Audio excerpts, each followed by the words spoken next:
Assalamualaikum warahmatullahi wabarakatuh. Alhamdulillahirabbil alamin wassalatu wassalamu ala sayyidil mursalin amma ba'du. Anak-anak sekalian, mari kita mengucapkan syukur alhamdulillah kepada Allah Subhanahu wa taala.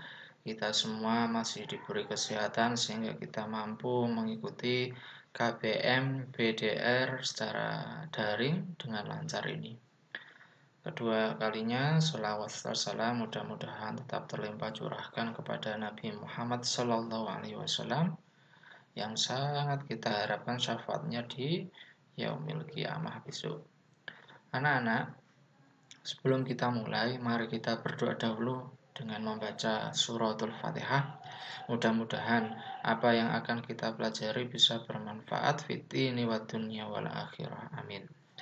Ila hadratin Nabiul Mustafa Muhammadin sallallahu alaihi wasallam al-Fatihah. A'udzu billahi minasyaitonir rajim. Bismillahirrahmanirrahim. Alhamdulillahi rabbil alamin. Ar-Rahmanir Rahim Maliki yaumiddin. Iyyaka na'budu wa iyyaka nasta'in. Ihdinas siratal mustaqim. Siratal ladzina an'amta 'alaihim ghairil maghdubi 'alaihim waladdallin. Amin. Bismillahirrahmanirrahim. Rabbi shrah li sadri wa yassir li amri wahlul 'uqdatam min lisani yafqahu qawli. Rabbi zidni ilma warzuqni fahma birahmatika ya arhamar rahimin. Walhamdulillahi rabbil alamin. Oke. Pada bab yang pertama ini, pada semester genap, kita akan mempelajari tentang tema mencintai kedamaian. Nah, nanti kita bahas apa itu damai, apa itu permusuhan, bagaimana hukumnya kedamaian, dan lain sebagainya. Nanti akan kita pelajari surat-surat tentang kedamaian.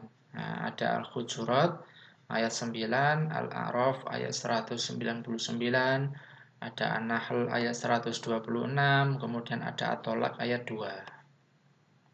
Nanti ada dua bagian. Yang pertama adalah tahap-tahap kedamaian dan cara mendapatkan kedamaian. Oke anak-anak, mari kita lanjut. Sebenarnya manusia secara kodrat itu menyukai hidup yang damai. Jadi tidak ada manusia di dunia ini satu pun yang tidak mencintai kedamaian, tidak ada. Semuanya mencintai kedamaian. Karena kenapa sih kok tidak istilahnya terjadi permusuhan? Nah ini. Karena manusia dianugerahi akal pikiran, nafsu, sehingga membuat adanya perbedaan pemikiran, kehendak, dan perasaan. Kemampuan manusia untuk mengendalikan nafsu dan memaksakan keinginan serta kehendaknya kepada orang lain akan menjadikan hidup tetap dalam suasana damai. Sebaliknya, ketidakmampuan manusia menghargai pendapat dan keyakinan orang lain yang berbeda, maka akan menyebabkan hidup jauh dari kedamaian. Kalau memang anak-anak hidup di desa damai, maka hidup menjadi tenang, hati menjadi tenang. Guyub rukun dengan tetangga, maka hidup menjadi tenang, damai. Sebaliknya, kalau hidup di desa, mama satu RT sudah saling bermusuhan, tetangga sudah saling bermusuhan. Naudzubillah, dalam rumah antara kakak dengan adik sudah saling bermusuhan, maka hidup tidak akan tenang, hati tidak akan menjadi gembira, maka sebaliknya akan menjadi penuh murka, kebencian, dan lain sebagainya. Tidak tenang, keluar rumah, ketemu tetangga nanti dimusuhi, dan lain sebagainya. Asal murah dari hidup tidak damai itu mengapa sih? Ya karena ini, akal, pikiran, dan nafsu yang mereka paksakan. Jadi manusia tidak bisa mengendalikan akal, pikiran, dan nafsu, maka akan merugikan orang lain sehingga menimbulkan hidup yang tidak damai. Contohnya tetangga yang punya nafsu untuk mengeraskan suara atau volume ketika menyetel musik. Membunyikan musik yang keras sehingga kamu merasa terganggu lah. Tetangga yang membunyikan musik yang keras itu termasuk orang yang tidak bisa mengendalikan nafsu sehingga menimbulkan pertengkaran. Nah, karena menimbulkan pertengkaran maka hidup tidak bisa menjadi damai, tidak bisa menjadi tenang. Kalau dalam sekolah, di madrasah, ada anak yang tidak bisa mengendalikan nafsu. Apa contohnya? Gara-gara tidak dipinjami ballpoint atau dipinjami alat tulis, maka ia membentak. Nah, membentaknya dia itu berarti dia tidak bisa mengendalikan nafsu. Karena dia membentak, maka anak yang dibentak akan merasa nggak enak. Maka akan terjadi permusuhan, maka tidak akan bisa damai, hati tidak tenang. Itu ya sekilas tentang perdamaian. Coba kita lihat ayat-ayatnya.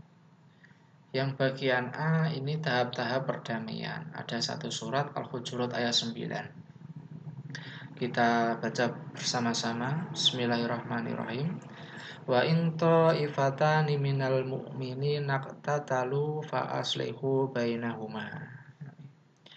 Fa'im bagot ihdahuma 'alal ukhra faqatilul lati tabghi hatta tafi'a ila amrillah. Fa'in fa'at fa'aslihu bainahuma bil adli wa aqsitu. Innallaha yuhibbul muqsitin. Ini arti kosakatanya tolong dibaca anak-anak ya. Ta'ifatani apa artinya? Dua golongan. Iqtatalu mereka berperang. Fa'aslihu maka damaikanlah. Bagot berbuat zalim. Tafi'a golongan yang kembali. Wa aksitu dan berlaku adillah kamu. Kalau terjemahnya bagaimana? Wa in ta'ifatani minal mu'minina qatatalu fa'aslihu bainahuma. Dan apabila ada dua orang mukmin yang berperang, nah, iqtatalu itu artinya berperang. Fa aslihu bainahuma maka damaikanlah antara keduanya.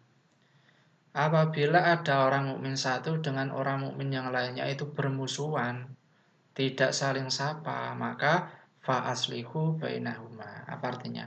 Damaikanlah antara keduanya. Kamu punya teman, tidak saling sapa karena sesuatu yang hal kecil. Contohnya apa? Gara-gara mengambil rapot di madrasah, sudah janjian, kemudian tidak jadi bareng. Kemudian tidak saling sapa, maka kamu harus fa'aslihu bainahuma. Maka damaikanlah antara keduanya. Ya. Jadi berperang ini bisa juga diartikan apa? Tidak saling sapa, tidak saling tegur, dan seterusnya.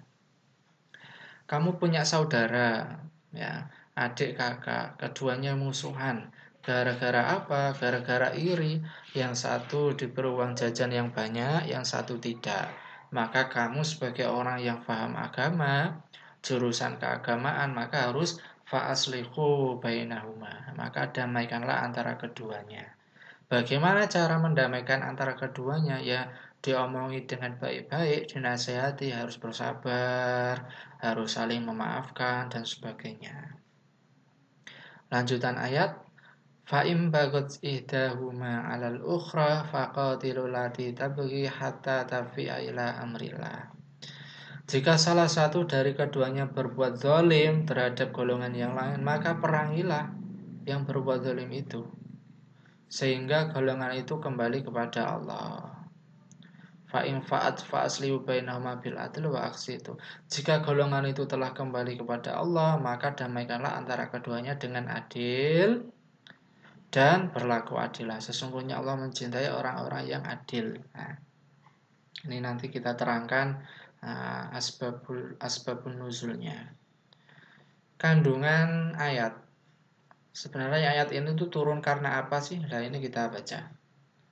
Dari Anas berkata bahwa seseorang memberi usulan kepada Nabi Muhammad, mungkin sebaiknya engkau menemui Abdullah bin Ubay. Kemudian Rasulullah setuju. Rasulullah kemudian mengendarai keledai, diiringi sejumlah sahabat, sembari berjalan kaki, lah Rasulullah kemudian ketemu seseorang yang bernama Abdullah bin Ubay. Tidak disangka Abdullah bin Ubay ini kemudian langsung berkata begini, "Wahai Rasul, pergi kau jauh-jauh.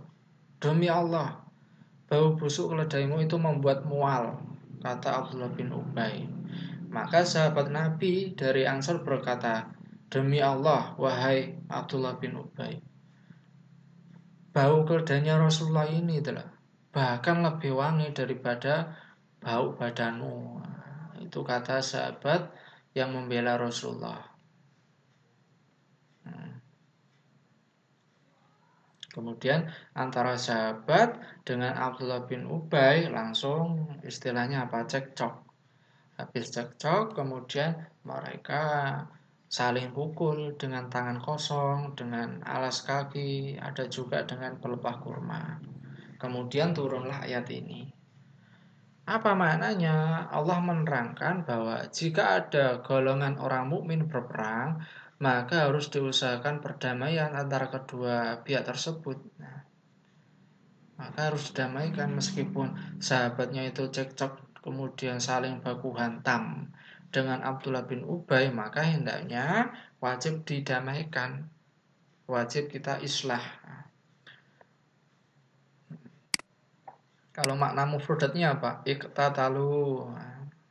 Itu artinya berbunuh, saling berkelahi, saling memaki, saling mengutuk. Mama ada pilihan presiden, yang satu jagonya itu nomor urut 1, yang satunya lagi jagoannya itu nomor urut 2. Cekcok di warung kopi, saling baku hantam, lempar-lemparan sandal, kemudian saling pukul, maka harus fa'aslihu, maka harus didamaikan, harus dinasehati, harus disadarkan. Mengapa? Karena mereka itu adalah orang-orang yang mendahulukan nafsunya, tidak bisa mengendalikan nafsu, mementingkan kepentingan sendiri. Ini ya, ini makna mufradatnya yang iqtatalu. Ini bermakna dua. Ini ada dua golongan saling baku hantam atau saling berperang. Ini aslihu. Apa aslihu? Asli artinya apa? Maka damaikanlah. Ada hadis Rasulullah bersabda seperti ini, bahwa Anas radhiyallahu anhu berkata, "Unsur akhaka dzaliman aw madluman." Qultu ya Rasulullah, hadza nasratuhu madluman. Faifa ansaruhu dzaliman? Qala sallallahu alaihi wasallam, tamna'ahu minadzulmi fadzaka nasruka iya. Tolonglah saudaramu sesama muslim dalam keadaan ia berbuat zalim dan dizalimi. Jadi Rasulullah itu bersabda, "Wahai kaum muslimin, kamu itu harus menolong saudaramu yang berbuat zalim dan saudaramu yang dizalimi." Kata Anas berkata atau bertanya, "Wahai Rasulullah, gimana caranya menolong orang yang zalim? Kalau menolong orang dizalimi kan bisa, nanti saya lindungi, kemudian saya ajak kemana biar nggak tengkar. Nah terus orang yang zalim bagaimana cara menolongnya?" Kemudian Rasulullah menjawab dengan mencegahnya berbuat kezaliman. Nah ini, jadi tata caranya begini. Orang yang berbuat zalim itu harus kita tolong. Bagaimana caranya? Yuk mencegah supaya ia tidak jadi berbuat zalim. Jika golongan yang membangkang itu telah tunduk dan kembali kepada perintah Allah, maka kedua golongan yang tadinya bermusuhan itu harus diperlakukan dengan adil dan bijaksana. Kalau ada teman saling bermusuhan, kemudian kamu nasihati, setelah itu kok tidak saling bermusuhan lagi, maka kamu harus, yang pertama harus bersyukur karena tidak terjadi permusuhan. Yang kedua harus diperlakukan secara adil. Apa maksudnya? Ya tidak mengungkit-ungkit, mama. Zaman dulu ya saya ngawiti pertengkaran ya jangan sampai seperti itu. Ya, harus berbuat adil. Ini rangkumannya. Jika ada dua golongan yang bersengketa, maka harus diusahakan supaya mereka itu berdamai. Entah siapapun itu, baik yang lebih muda dari kamu, atau yang sebaya dengan kamu, atau bahkan lebih tua dari kamu. Kamu jalan-jalan, mama di alun-alun, ketemu orang yang lebih tua, gontok-gontokan, saling pukul. Nah, kamu ya harus bersedia untuk mendamaikan mereka, meskipun umur kamu itu lebih muda, lebih kecil dari mereka.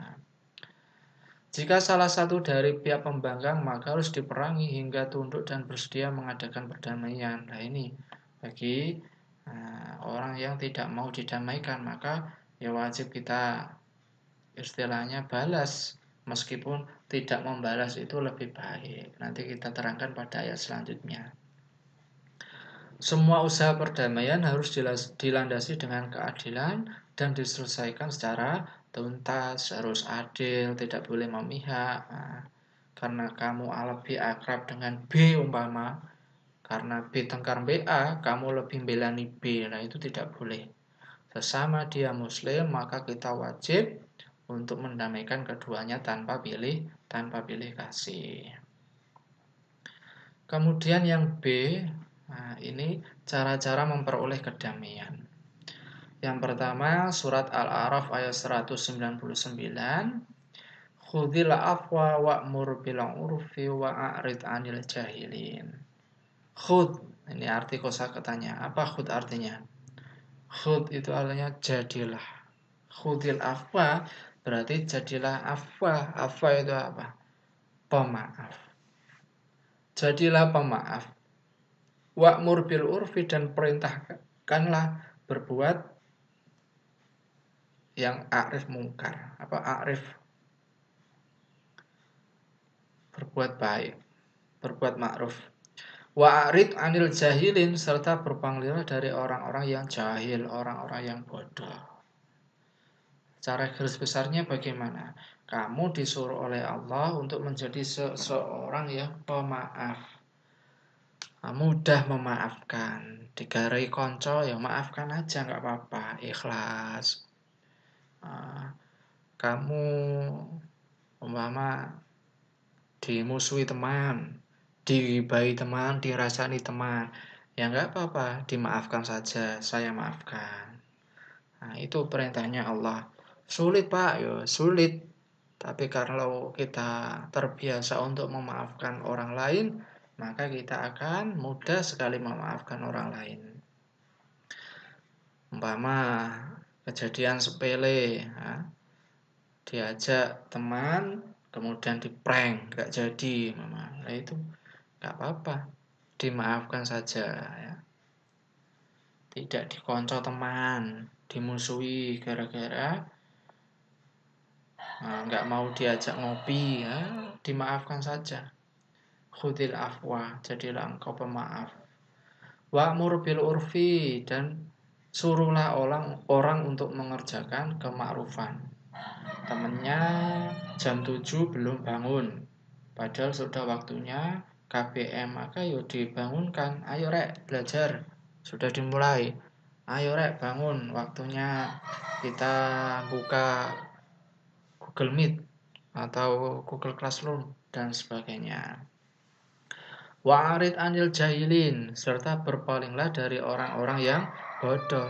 Apa maksudnya orang-orang bodoh? Ya orang-orang yang tidak mengerti bahwa sholat itu kewajiban, tapi dia melalaikan. Ya wes berparinglah. Masih zaman besok dolan umpama dolan mbek konco wayahe adzan, koncone gak tekno adzan, ya langsung aja tinggalkan. Sudah kewajiban kamu untuk melaksanakan sholat jamaah. Ya. Sekarang kandungannya. Kata-kata khud ini termasuk fi'il amr ya. Berarti apa? Jadilah. Jadilah apa? Yang pertama, jadilah orang yang mempunyai sikap pemaaf dan berlapang dada. Kata Rasulullah, yassiru wala tu'assiru, wabashiru wala tunafiru. Mudahkanlah, jangan kau persulit. dan berilah kegembiraan dan jangan kamu susahkan. Ada teman lama mendolimi kamu, kemudian minta maaf, ya langsung aja dimaafkan. Atau bahkan sebelum dia minta maaf, kamu langsung maafkan. Nah itu ya, mudahkanlah memaafkan. Yassiru wala tu'asiru, jangan mempersulit. Yo kon ta maafno tapi syaratnya awakmu kudu nukokno aku pakai data, mau pakai tan. Ya jangan seperti itu. Itu namanya kamu mempersulit. Yo kon tak konco tapi sok pas nang sekolah aku tukokno jajan iki yo. Nah itu termasuk mempersulit. Nah, tidak boleh seperti itu. Harus mudah untuk memaafkan.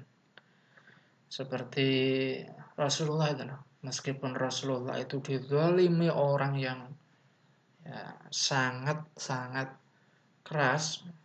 Bayangkan orang lewat kemudian dihantam batu.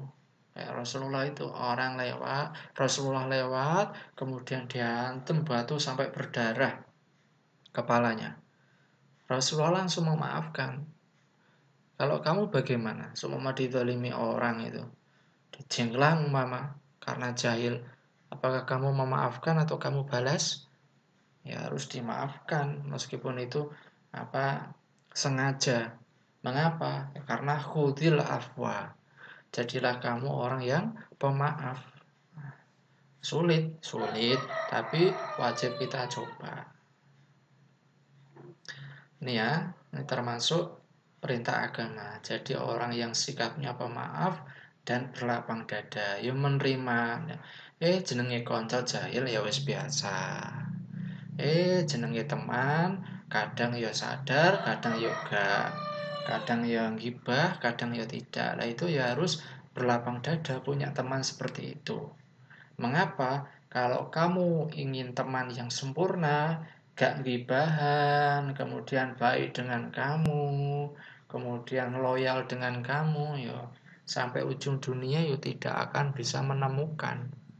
Karena setiap teman pasti mempunyai kelebihan, mempunyai kekurangan. Tinggal kamu aja punya sikap pemaaf atau tidak, punya sikap berlapang dada atau tidak, seperti itu. Sekian anak-anak ya. Yang kedua, menyuruh manusia untuk berbuat baik. Wa'mur bil urfi. Menyuruh manusia berbuat baik. Tadi saya contohkan kegiatan belajar mengajar secara daring. Wayahe ujian, ulangan harian, teman-temannya tidak belajar. Bilangnya begini, lapo belajar paling yo nilainya ya KKM paling mentok. Lah ini nggak boleh. Orang seperti ini itu harus diingatkan. Menyuruh berbuat baik itu termasuk kewajibanmu, harus diingatkan. Rek, sampean iku kalau pengen jadi orang yang sukses, paling tidak harus temenan belajarnya. Belajar mata pelajaran apapun. Kamu jurusan keagamaan, ya harus pinter fikih, pinter kurtis, pinter akidah, matematika juga pinter. Nah, begitu. Jangan sampai pelajaran-pelajaran PAI pinter, kemudian pelajaran matematika malas. Malas lapo sinau. Malas belajar bahasa Inggris gak penting. Lah itu gak boleh. Jadi kamu kalau menemukan sifat atau sikap teman seperti itu, wajib diingatkan. Bagaimana cara mengingatkannya? Saya yakin anak-anak pasti lebih tahu. Nah ini ya. Jadi ini termasuk wa'mur bil urfi, berbuat menyuruh manusia untuk berbuat baik, apalagi menyuruh berbuat baik terhadap keluarga. Ada adik gak mau mengaji maka wajib diingatkan, disuruh untuk mengaji. Ada kakak senengane itu keluyuran, meninggalkan kewajibannya sebagai seorang muslim, tidak melaksanakan sholat, maka kamu wajib untuk mengingatkannya, harus disuruh untuk sholat, disuruh untuk jamaah dan seterusnya. Kemudian kandungan yang ketiga, wa'arid anil jahilin, tidak mempedulikan orang-orang yang jahil. Orang-orang jahil itu apa? Orang-orang jahil itu orang-orang yang bodoh, orang-orang yang tidak wajar atau tidak baik, atau bahasa halusnya itu orang-orang yang tidak bisa mengendalikan nafsunya. pingine menang dhewe. Kekoncoan kok pinginnya menang dhewe lah, itu berarti orang-orang yang jahil, orang-orang yang tidak bisa mengendalikan nafsunya. Maka sikap kamu bagaimana? Ya tidak mempedulikan. Jangan pedulikan orang-orang seperti itu. Mengapa? Nanti akan merugikan dirinya sendiri dan merugikan orang lain. Nah, itu yang tidak boleh. Banyak contohnya ya, tadi saya terangkan, ada tetangga, kemudian saenake dhewe, senengane nyetel musik sing banter, senengane gawe-gawe apa petasan, pada hari raya. Kemudian senangannya itu buat sesuatu yang merugikan tetangga, itu termasuk mereka yang jahil.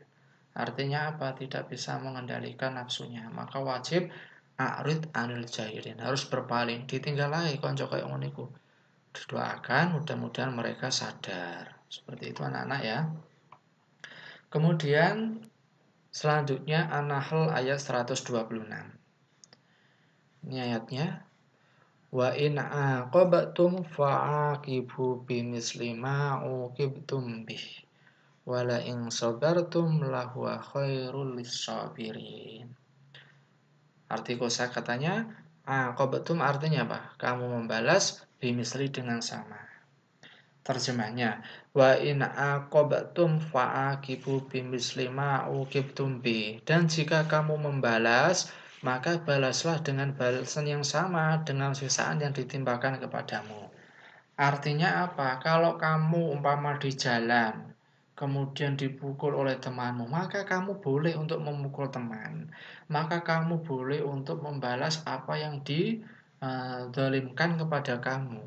Boleh. Tetapi ada tetapinya. Wala in sabartum lahuwa khairul lisabirin. Tetapi jika kamu bersabar, kamu tidak jadi membalas, kamu dipukul, kamu tidak membalas pukulan tersebut, maka sesungguhnya itulah yang lebih baik bagi orang-orang yang sabar. Dipukul teman, sabar aja, nggak apa-apa. Saya maafkan, saya sabar. Mudah-mudahan cepat sadar lah, itu yang baik. Meskipun sebenarnya membalas sesuatu yang dizalimkan kepada kamu itu boleh. Ketika sedang parkir sepeda motor, temanmu jahil, sepeda motormu itu digembosi, maka kamu boleh membalas, digembosi balik sepeda konco tersebut. Tetapi kamu tidak membalas perbuatan teman yang mendolimimu itu bagus, lebih baik. Nah, lebih baik. Ini kandungan ayatnya. Jadi ceritanya itu menurut riwayat Abu Hurairah ya. Nabi Muhammad SAW ketika perang bersama Hamzah bin Abdul Muthalib. Siapa ini Hamzah ini? Hamzah adalah pamannya Nabi Muhammad. Ketika perang bersama Hamzah, Rasulullah itu menyaksikan sendiri bahwa Hamzah bin Abdul Muthalib ini dibunuh oleh orang kafir. Kemudian Rasulullah itu menitikkan mata, kemudian istilahnya bergumam dalam hati, semoga Allah mencurahkan rahmat kepadamu wahai pamanku Hamzah bin Abdul Muthalib. Kemudian Rasulullah bersumpah begini, saya akan membalaskan kematianmu dengan membunuh para kaum kafir itu 70 orang. Nah, itu kata Rasulullah. Kemudian sahabatnya ada yang nimpali, lebih dari itu wahai Rasulullah, kita akan membunuh mereka lebih dari 70 orang. Nah, itu garis besarnya seperti itu. Maka turunlah ayat ini. Ketika Rasulullah bersumpah seperti itu, goro-goro ini, wong kafir mateni pamanku yang bernama Hamzah, maka akan saya balaskan. Kami bunuh 70 orang lebih dari kaum kafir. Maka turunlah ayat ini. Wa in aqabtum fa'aqibu bimisli ma uqibtum bih wala in sabartum la wa khairul sabirin. Wahai Rasul, sampean balas kaum kafir yang membunuh pamanmu itu boleh. Boleh lebih dari 70 orang sesuai sumpahmu, boleh. Wala in sabartum, apabila kamu bersabar, la wa khairul sabirin, maka itu lebih baik bagimu. Nah, itu kata Allah. Pada ayat ini Allah menegaskan kepada kaum muslimin sebagai pewaris perjuangan Nabi Muhammad dalam menyebarkan agama Islam untuk menjadikan sikap beliau sebagai pegangan dalam menghadapi lawan. Jika dakwah mendapat perlawanan yang kasar, misalnya para dai disiksa dan dibunuh, maka Islam menetapkan sikap yang tegas untuk menghadapinya dengan tetap menjunjung tinggi kebenaran. Supaya ada kiai lama dibunuh, maka ya wajib bersikap tegas. Boleh membunuh balik? Ya tidak boleh. Kalau hukum di Indonesia wajib diserahkan kepada kepolisian.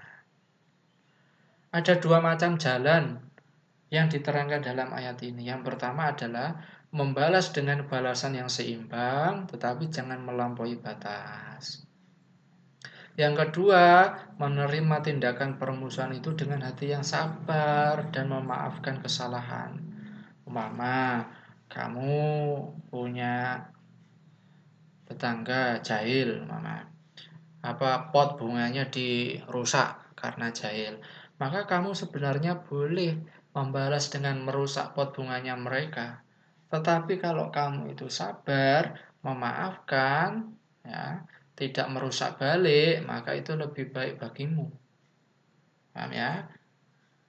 Bagaimana Pak bisa bersikap seperti itu? Ya harus dilatih, bersabar, tidak gerusak-gerusuk, bisa mengendalikan emosi, bisa mengendalikan nafsu, dan sebagainya.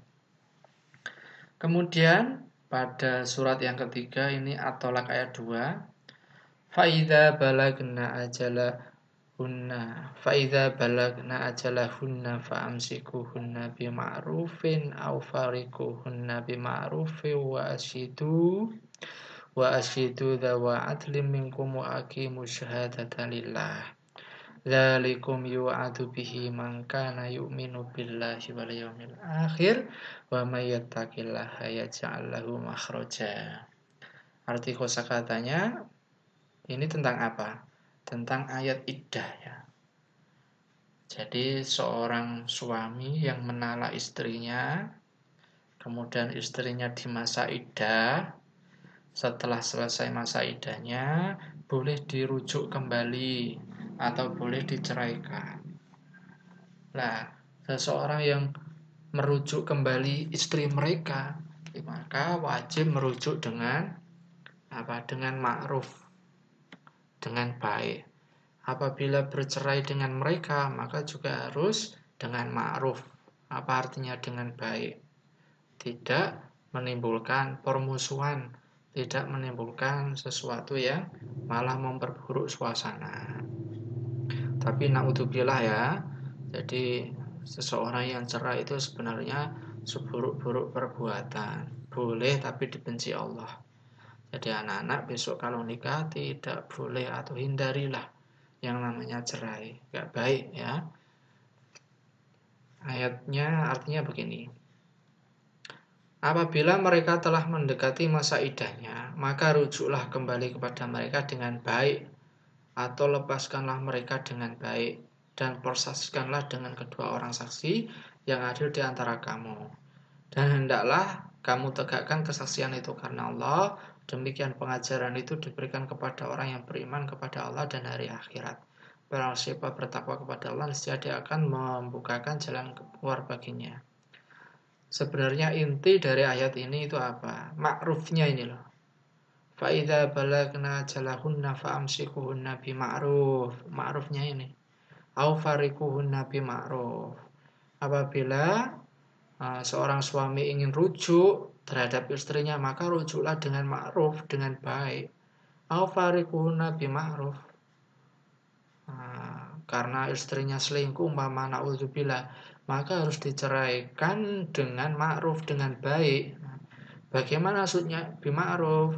Dengan baik itu ya tetap istilahnya menyapa. Kalau sudah punya anak wajib menafkahi, tidak saling benci apabila gontok-gontokan, kemudian saling baku hantam dan lain sebagainya, tidak boleh seperti itu. Nah, intinya di sini. Ini anak-anak, Quran surat At-Tolak ayat 2. Nanti penjelasannya nanti bisa dibaca. Nah, ini rangkuman. Tiga dasar umum dalam berdakwah. Yang pertama, sikap pemaaf dan lapang dada. Nah, ini harus mempunyai sikap pemaaf dan lapang dada. Memudahkan pemahaman agama serta menghindarkan hal-hal yang merugikan umat. Ini kalau anak-anak besok berdakwah, mengajar atau jadi apapun, anak-anak harus menjunjung tinggi sikap pemaaf dan lapang dada. Tidak boleh suka membenci, mudah marah dan lain sebagainya, tidak boleh. Yang kedua, melestarikan tradisi masyarakat selama tidak bertentangan dengan ketentuan syariat. Nah, ini. Yang ketiga, menghindari permusuhan dengan orang-orang yang jahil dan musuh-musuh Islam.